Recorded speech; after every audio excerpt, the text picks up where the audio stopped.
যখন সবাই পালিয়েছিল, লম্বা ছিলাম বলে আমি পালাতে পারি নাই। লম্বা মানুষরা একটু বেকুব ধরনের হয়। আমি এখন বেশি খাবার খাই না, অল্প খাবার খাই। বেশি কথা বলতেও খুব একটা পারি না। লম্বা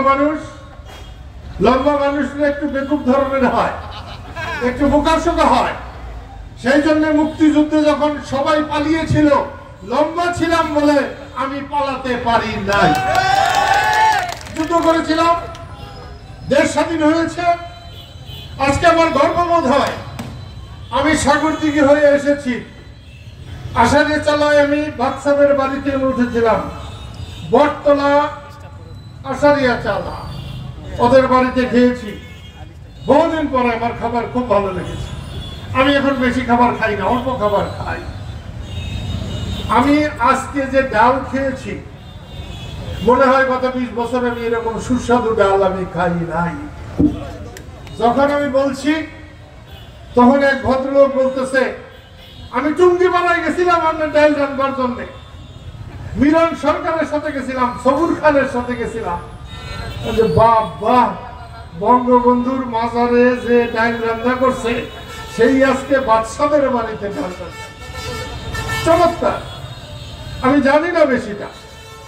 ওর নির্বাচনী এলাকার গুপ্ত বৃন্দাবন পর্যন্ত, গুপ্ত বৃন্দাবন সাগরদিঘির পূব দিকে আমি শুনে আসলাম চশমা মার্কা নাকি গুপ্ত বৃন্দাবনে ভোট পাবো। আমি শুনলাম ওইখানে একটা শহর গোবিন্দপুর আছে, আছে না? বলছে ওখানে নাকি সবচেয়ে বেশি ভোট পাবে।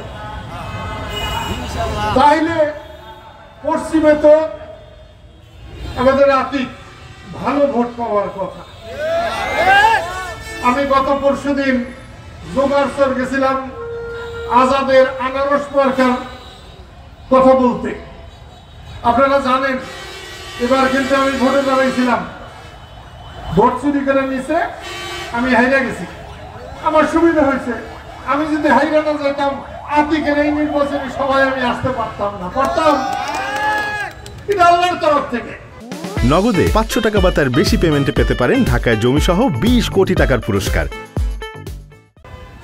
ওই যে আমার ভাইস্তা রানা এমপি হয়েছে, ও কিন্তু আতিকের সমর্থন করে। ওর কি আসবার ক্ষমতা আছে?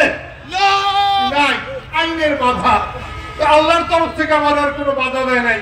আমি আমার ছোট ভাই আজাদ সিদ্দিকের নির্বাচনও করছি, আমি আমার ছেলে আতিকের নির্বাচনও করছি। লালনের মতো, হাবিবের বড় ছেলে লালন, আমার মনে হয় না যে ঘাটাইলের লালনের মতো ভালো মানুষ ঘাটাইলে দ্বিতীয়টা আছে। আমি সেই জন্য বলছি 21 তারিখ মাত্র 2 দিন আছে, আপনারা ভোট দেবেন। ভোট তো তারাই দেন। তো আতিককে একটা ভোট দিলে মুক্তিযুদ্ধকে একটা ভোট দেওয়া হবে, বঙ্গবন্ধুকে একটা ভোট দেওয়া হবে, বাংলাদেশের স্বাধীনতাকে একটা ভোট দেওয়া হবে। সেই জন্য আমি অনুরোধ করছি।